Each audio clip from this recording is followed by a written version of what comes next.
ಲೋಕಸಭೆ ಚುನಾವಣೆಗೆ 3-4 ತಿಂಗಳು ಬಾಕಿ ಇರುವಾಗಲೇ ರಾಜಕೀಯ ಪಕ್ಷಗಳು ಭರ್ಜರಿ ರಣತಂತ್ರದಲ್ಲಿ ತೊಡಗಿವೆ.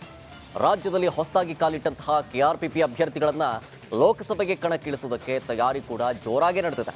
ಆ ಕುರಿತ ಒಂದು ವರದಿ ಇಲ್ಲಿದೆ.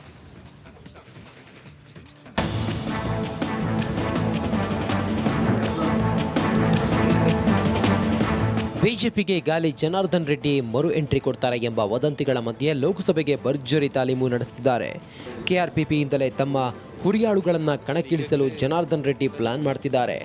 ರಾಜ್ಯದಲ್ಲಿ ಒಟ್ಟು 7ರಿಂದ 8 ಕ್ಷೇತ್ರದಲ್ಲಿ ತಮ್ಮ ಅಭ್ಯರ್ಥಿಗಳನ್ನು ಕಣಕ್ಕಿಳಿಸೋ ಚಿಂತನೆ ನಡೆಸುತ್ತಿದ್ದಾರೆ.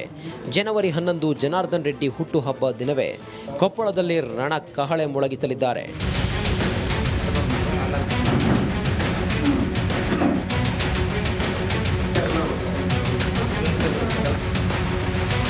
ರೆಡ್ಡಿ ಹುಟ್ಟುಹಬ್ಬಕ್ಕೆ ಪಕ್ಷದ ಕಾರ್ಯಕರ್ತರು ವಿವಿಧ ಸಮಾಜಮುಖಿ ಕೆಲಸಗಳ ಮೂಲಕ ಹುಟ್ಟುಹಬ್ಬ ಆಚರಣೆಗೆ ಮುಂದಾಗಿದ್ದಾರೆ. ಭಾನುವಾರ ಕೊಪ್ಪಳದ ಖಾಸಗಿ ಹೋಟೆಲ್ನಲ್ಲಿ ಸಭೆ ನಡೆಸಿದ ಪಕ್ಷದ ಮುಖಂಡರು ರೆಡ್ಡಿ ಜನ್ಮದಿನದ ಆಚರಣೆ ಜೊತೆಗೆ ಲೋಕಸಭಾ ಚುನಾವಣೆಗೆ ಪಕ್ಷ ಸಂಘಟನೆಗೂ ಚಾಲನೆ ದೊರೆಯಲಿದೆ ಎಂದು ಭೀಮಾಶಂಕರ್ ಪಾಟೀಲ್ ಹೇಳಿದ್ದಾರೆ. ಕ್ಷೇತ್ರದ ಪ್ರತಿ ವಿಧಾನಸಭಾ ಕ್ಷೇತ್ರದಲ್ಲೂ ಸಹ ನಮ್ಮ ನಾಯಕರ ಹುಟ್ಟುಹಬ್ಬ ಆಚರಣೆ ಮಾಡುವಂಥದ್ದು ಇರ್ಬೋದು, ವಾರ್ಡ್ ವೈಸ್ ಸಭೆಗಳನ್ನು ಮಾಡ್ತಾ ಇರುವಂಥದ್ದು ಇರ್ಬೋದು. ಪ್ರತಿ ವಾರ್ಡ್ಗಳಲ್ಲೂ ಕಾರ್ಯಕರ್ತರನ್ನು ಹೊಸ ಬೇರೆ ಬೇರೆ ಪಕ್ಷದ ಕಾರ್ಯಕರ್ತರನ್ನು ನಮ್ಮ ಪಕ್ಷಕ್ಕೆ ಕರೆತರುವ ನಿಟ್ಟಲ್ಲಿ ನಾವೊಂದು ದೊಡ್ಡ ಅಭಿಯಾನವನ್ನೇ ಈಗ ಪ್ರಾರಂಭ ಮಾಡಿದ್ದೀವಿ. ಸದ್ಯ 2 ರಾಷ್ಟ್ರೀಯ ಪಕ್ಷಗಳ ಜಿದ್ದಾಜಿದ್ದಿನ ಹೋರಾಟದ ಜೊತೆಗೆ ಕೆಆರ್ಪಿಪಿ ಕೂಡ ಸೆಣಸಾಡಲು ಮುಂದಾಗಿದೆ. ಜನಾರ್ದನ್ ರೆಡ್ಡಿ ಹುಟ್ಟುಹಬ್ಬದ ಮೂಲಕ ಪಕ್ಷಕ್ಕೆ ಕಾರ್ಯಕರ್ತರನ್ನು ಸೆಳೆಯುವ ತಂತ್ರವನ್ನು ಅನುಸರಿಸಲಾಗ್ತಿದೆ.